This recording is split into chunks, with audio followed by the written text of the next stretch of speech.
ये आप लोग मैदे के लिए इस्तेमाल कर सकते हैं। अगर आप लोगों को मैदे का किसी भी तरह का आप लोगों को प्रॉब्लम हो या फिर आप लोगों को मैदे की वजह से एंजाइटी डिप्रेशन हो तो आप लोग इसके लिए यूज़ कर सकते हैं। वर्टिगो यानी चक्कर के लिए आप लोग इसको यूज़ कर सकते हैं। IBS के लिए भी यूज़ कर सकते हैं यानी इरिटेबल बाउल सिंड्रोम, इसके लिए यूज़ कर सकते हैं। एब्डोमिनल पेन, गैस या डायरिया, इसको हम IBS कहते हैं।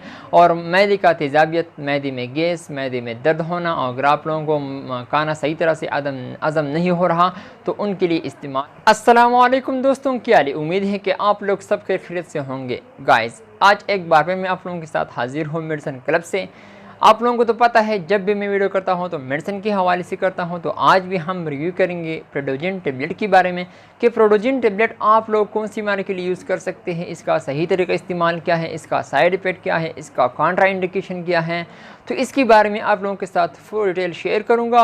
वीडियो आखिर तक देखिए, लास्ट तक देखिए, वीडियो बिल्कुल स्किप नहीं करना। सो गाइस, चलते हैं वीडियो की तरफ। ये आप लोग देख सकते हैं स्क्रीन पर, ये प्रेडोजिन टेबलेट है और इसमें आप लोगों को 25 mg और 50 mg मिल सकता है। तो अगर हम इसकी कंपोजिशन के हवाले से बात करें तो इसका कंपोजिशन है ल्यूसल्फाइड, ये इसका कंपोजिशन है। इसमें आप लोगों को मुख्तलिफ़ कंपनियों का मुख्तलिफ़ नामों के साथ मिल सकता है, लेकिन ये जेनेटिक्स फार्मा की है और ये असल की मैदे के लिए इस्तेमाल की जाती है। जब आप लोगों को मैदे का कोई भी मसला हो तो आप लोग इसके लिए इस्तेमाल करवा सकते हैं। अगर आप लोगों को एंजाइटी का मसला हो, मैदे की वजह से अगर आप लोगों को एंजाइटी का शिकार हो तो उनके लिए डॉक्टर भी रिकमेंड करता है। डिप्रेशन का शिकार हो आप लोग मैदे की वजह से, अगर आप लोगों को डिप्रेशन होती है, हर वक्त सोचते रहते हैं, तो इनके लिए भी इस्तेमाल की जाती है, डॉक्टर भी रिकमेंड करता है। और वर्टिगो यानी चक्कर आना, अगर आप लोगों को हर वक्त चक्कर आता है तो उनके लिए भी इस्तेमाल की जाती है। बहुत ही ज़बरदस्त मेडिसिन है ल्यूसल्फाइड, आप लोग इसके लिए यूज़ कर सकते हैं। यानी प्रेडोजिन 25 mg और 50 mg आप लोग इसके लिए इस्तेमाल कर सकते हैं।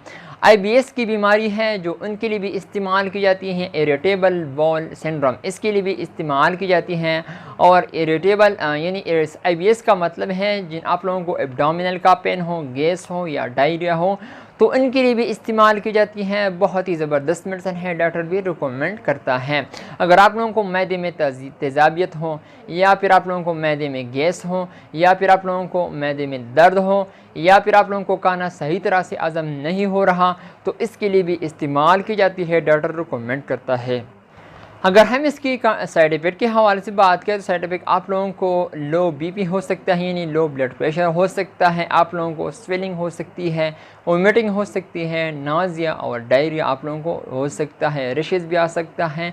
तो अगर आप लोगों को यह अलामत ज़ाहिर हुआ तो आप लोग फ़ौरन डॉक्टर से रुजू करें। अगर हम इसकी काउंटर इंडिकेशन के हवाले से बात करें, यानी वो पेशेंट इसको यूज़ नहीं कर सकते जिन पेशेंट को किडनी का मसला हो, लीवर का मसला हो, हाइपर सेंसिटिविटी हो, तो अगर आप लोगों को इससे एलर्जी होती है तो आप लोग इसको कतई इस्तेमाल ना करें। अगर आप लोगों को जब भी इसको यूज़ करना हो तो आप लोग डॉक्टर से ज़रूर मशवरा करें। अगर हम इसकी तरह का इस्तेमाल के हवाले से बात करें तो ये आप लोग बीड़ी इस्तेमाल कर सकते हैं, एक गोली सुबह और एक शाम को आप लोग इसको इस्तेमाल कर सकते हैं, चाहे वो 25 mg हो या 50 mg।